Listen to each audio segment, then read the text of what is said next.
Hello, everybody. My name is Shaina. I am your commission-based sales mentor, and I have Joy-Ann Rubles with me today, and she's an expert in a sales field that is male-dominated. She actually sells in the lumber, what would you call it, lumber trader industry. And throughout the years, she's been mentored and trained mostly by men. And she's here to kind of talk about the separation and the relationship that can be built within that business community. So without further ado, Joy-Ann, I would like you to introduce yourself and tell you what got you in this direction. Well, thank you. Thank you, Shane. I appreciate it. 20 years ago, I entered the building industry very much as a novice and came in as an executive assistant to the CEO. And when I met him, it was a short interview, and the process ended up where he had hired me to be his assistant. And in doing so, I learned a lot about what he dealt with in his business and ended up answering a lot of his phone calls for his customers and things. And after a year, he decided to promote me to the sales department. And it was a big jump for me and a big adjustment for me. And it was nerve-wracking because being young and trying to understand all of this gave me a little bit of a feeling of insecurity because I was around so many people that knew so much more and had seen so much more. They were involved in the industry for so many more years than I was, and yet it was exciting. So we kind of jumped in, and 20 years. Perfect. I lost the last little bit of what you said. Can you repeat that for me? Sure. The part where, I'm sorry, because I know that the connection was a little bit off there for a little bit. Yep. You said just coming in young and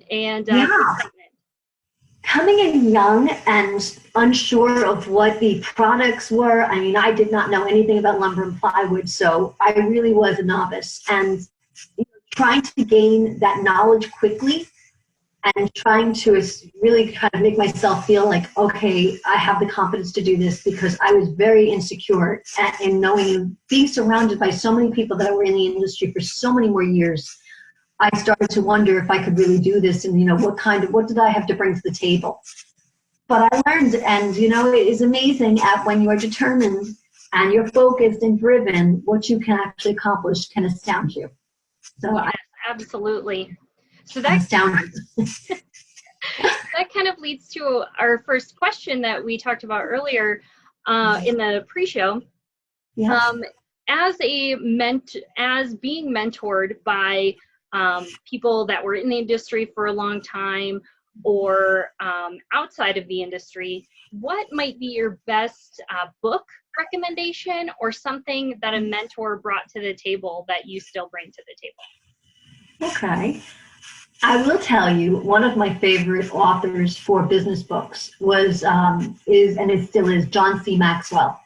And one of the books that he had written, which I found to be fascinating, was The 360-Degree Leader.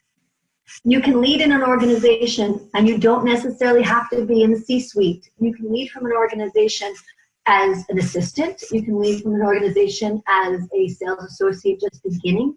You can lead from an organization from any level that you're in with the right attitude, with the ability to want to serve. You can be a leader in your own right and be respected in your field for it as well, for having that giving ability to want to give instead of just take. I also just read recently a book that was phenomenal, and I think probably on my top 5 of the best books I've ever read for business, and that was called The Infinite Game by Simon Sinek.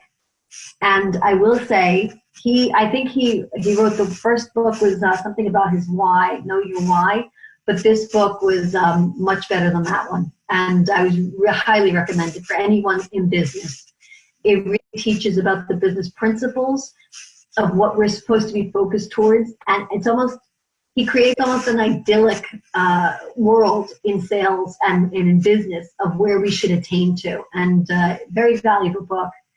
And one of the other books I think for women, I think Rachel Hollis's Girl Stop Apologizing. I would recommend to a lot. I would recommend it definitely from a woman's perspective, and I think that it would really resonate with women. Some of the things that patterns we fall into, being a woman and being brought up in some of the environments that we were brought up in, with some of the mindsets that we were subconsciously, I think, conditioned to, that we end up bringing into the workplace. So that's really good. Yeah, well, I have actually read Rachel Hollis's book, Girl Stop Apologizing. I listened to it a couple months ago, and I agree. The others I'm going to add to my list. Good. Yeah. So in a male-dominated world, being around all these guys all the time, how do you interact with them, and how have you built strong relationships with them to keep your business moving forward? Okay. How do I interact with them? Let's see. The only way I can describe this is to give you a story of which I worked in lumber for probably about 2 years, maybe almost 3, and had a conversation with my mother one night on the phone, and we were in the middle of the conversation and she hung up on me. And I didn't understand it. And I called her back and I said, what exactly happened here? I don't understand why you hung up on me. And she said to me, I know what you said was right. I just didn't like the way you said it. And I realized that I had lost the perspective of dealing with someone who is more of a nurturer than dealing with men who tend to be more cut to the chase, get to the point, and more direct. And I realized the differences, and that I had to consciously be aware next time when the audience I'm talking to. Because when I deal with men now, it is very straight and to the point, very direct, and I'm extremely confident because my male customers will tell me, you're tough as nails. I felt I had to be, because I wasn't going to just gain their respect, I had to earn it. And earning it was I felt I had to do it a little bit more to prove myself. And then I did, and I earned that respect. I was not giving it back. So it was definitely, when I speak to my customers, I know their pain points. I've learned over time over building those relationships, what their interests are, what their needs are, and really where their goals are in their business, as well as sometimes in cases in their personal lives. I think being a woman has given me an advantage in a male-dominated industry because women naturally have a tendency to be more nurturing. Business isn't just meant to be just a simple transaction. Business is a relationship with an individual who has goals and dreams for their own selves, and that's why they go to work each day, because they have personal goals and dreams. And when we end up asking more questions, not from the business perspective, but to also the personal perspective, you get the whole picture of the whole person, the whole individual, and what they're trying to accomplish on both scales. That is very brilliant, putting those two worlds together. And I agree. As someone who wants the whole picture, it allows you to go out and ask those questions and put those pieces together instead of getting straight to business. Exactly. Very much so, yes. Cool. Very cool. So I wanted to ask you, in presenting your product, again, this is a very masculine product. Like you said, it's plywood and boards. How do you present that in a powerful and differentiated way as a woman to a man? I think, to me, it kind of, at some point, the gender just escapes. It's a matter of what do you know, how much knowledge, product knowledge, awareness do you have? Are you a credible reference that I can utilize? And are you, once you gain that credibility, they don't, the fact that you're a man or a woman escapes them. I think it's just looking at it as, okay, she has the product knowledge, she knows the market industry, she knows the trends that happen, and can help guide and direct me the best. That's what they're looking for. And they don't care what kind of package that comes in. If it comes in a man or a woman. I do, and have heard from other women who feel, and rightfully so in some cases, that the men end up congregating on a golf course or in a bar or something, and they feel alienated because they can't participate necessarily or feel that they can participate. And I will say, I know there are many people in the industry that do. I don't do any bar scenes or anything like that, but I do find other ways of which I can connect with my customers and not feel alienated. And that is, I will go out to business dinners, and usually with another coworker or colleague I'll bring with me, and we go out to a business dinner in order to, again, to build the relationship. So much of it, and I have to tell you, it is so little to do with product knowledge and so much to do with relationships. Buy from people they know, like, and trust. And it really is the truth. If people feel that you have integrity, if you'll do what you say you'll do, and they feel you have your product knowledge, they will buy from you. And even when you don't know the product completely, because in the beginning I didn't, they still ended up helping me out by mentoring me and telling me and educating me on it. And I was a willing student and said, you know what, I really am not sure about this. Bit better, and I think that sense of vulnerability really helped build those relationships as well. Perfect. You answered my next question. I was going to say, so take that back to before you knew what you were talking about. And that is so true. If you ask them questions based on their questions, they're going to reciprocate that. So very Absolutely. I think human nature, we just like to be able to feel like we're contributing to someone and be able to help.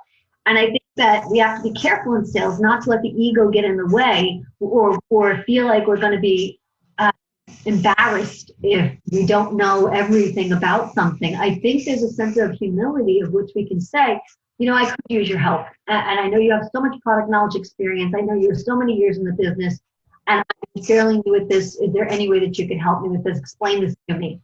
What does that mean? And by asking those questions and having that intuitiveness and wanting to know, that curiosity, for someone who's been in the industry for so many years, they're craving to teach someone because they have all this knowledge built up within them. And then when somebody comes along willing and wanting to understand more, they pour that knowledge in, and they're just so appreciative that you have an appreciation for what is their livelihood. Yes, that is so true. I have another question for you. Sure. Over the last 20 years, have you watched transitions happen within your clients, passing a business to a next generation, and those types of things? How have you navigated a transition with a customer? In 20 years, it's been a lot of navigation and a lot of transitions. And transitions are good. I think that we have to be careful not to be intimidated by change. I think human nature, we try to shy away from change. We'd rather everything stay the same, and things don't. The one thing that you can always count on is change. It really is how you frame it when the change happens, whether it be a generation from one generation to the next, or as I've had other complete companies take over a company that I've had, and that transition. And it really, again, is dependent upon how you choose to view the situation and how you choose to view the transition. If you view it as an awesome opportunity to take the business to another level, to deepen the product line, to build a new relationship. In some cases, building a new relationship can be good because some things that maybe went sideways with the previous relationship, they don't have that history. So this is a whole new clean slate in some cases. So, it is a good opportunity to really develop and deepen some relationships. I have found there are buyers who have gone from one company to another, and have opened doors for me because I knew them at a previous company, and now they were in a position of which they held some authority and could make decisions which would help me. And, you know, I never, and I tell everybody out there, don't ever burn a bridge because you just don't know where people will end up. And, you know, you want to always be able to, even disagree, you can agree to disagree, and you can do it in a respectful manner and maintain the relationship. Absolutely. I like to, in outside sales, I say don't discount the gatekeeper. You were once the gatekeeper, and now you've elevated to more of a decision maker standpoint, right? And so if you're not nurturing or taking care of or treating everybody the same, you could be damaging something that you can't foresee. Exactly. And I think the mindset of really just valuing individuals for being who they are, individuals. Whether or not they ever get to a point of which they can have any kind of say or decision in your future should be irrelevant. It's caring about people because they're people. And it's caring about people and what their problems are, or their conditions, or their challenges. You know, it's funny because John C. Maxwell once said, humility is not thinking less of yourself, it's thinking of yourself less. And it really is true. When we get our minds off of ourselves and what position is this person in, I have watched salespeople talk to someone until someone else more important came in the room and darted, oh, I gotta go, and darted off. Don't think that is obvious to the person that is standing there having a conversation with you. Don't think somebody else is not watching you and observing because you're inside, because your motive is different than what you may be trying to portray. So these are things that security and integrity and, you know, doing what you say you're going to do and being detail oriented are so valuable. One of the advantages that I think I bring to the table is being able to not just hear people, but to listen for those little innuendos, those insights that people will bring that I will say, can you tell me a little bit more about that? I think I heard something there. I mean, what is that? I don't quite understand. There are things that will go over people that people will just kind of skirt over. They want to know that they're heard. They really want to know that they are seen and that they're heard. And when you can give someone that, you really create an appreciation. You really do. Perfect. Beautiful. Well, before we close up, I wanted to give you a little more of the floor. Is there anything that you want to close with? Sure. If there's anything that I can tell you, being in the millennial generation, looking back at 20 years worth and having the experiential knowledge of what I've been through and what I've seen and worked through, I can tell you, for starters, for the women, I will tell you this.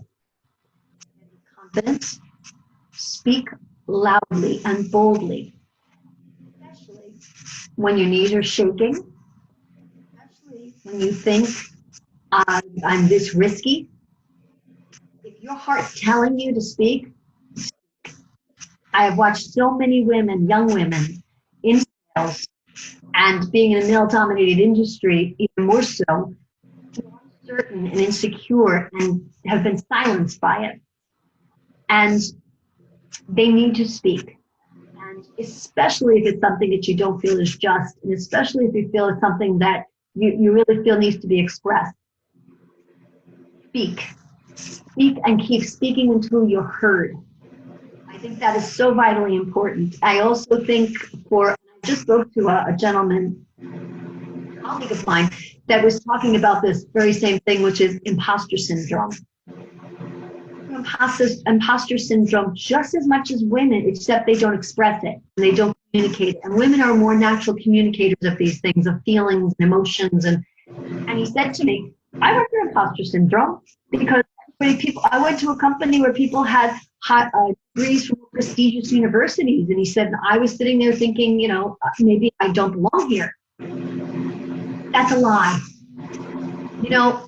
It's very interesting because when you believe a lie, it can become truth, but only truth to you, not truth in the total truth. And just remember, if you believe something, it will become as if it's a truth. So you need to recognize and remember to be reminded and reflect on your belief systems. Those are valuable to you because your worth and value are what you dictate to the world, not what the world dictates to you. Beautiful. Thank you, Joy-Ann. Thank you. Yes, absolutely. So that is today's episode of, I'm calling this 14 Days of Awesomeness. I'm going to let Joy-Ann go, and we'll get on with our day.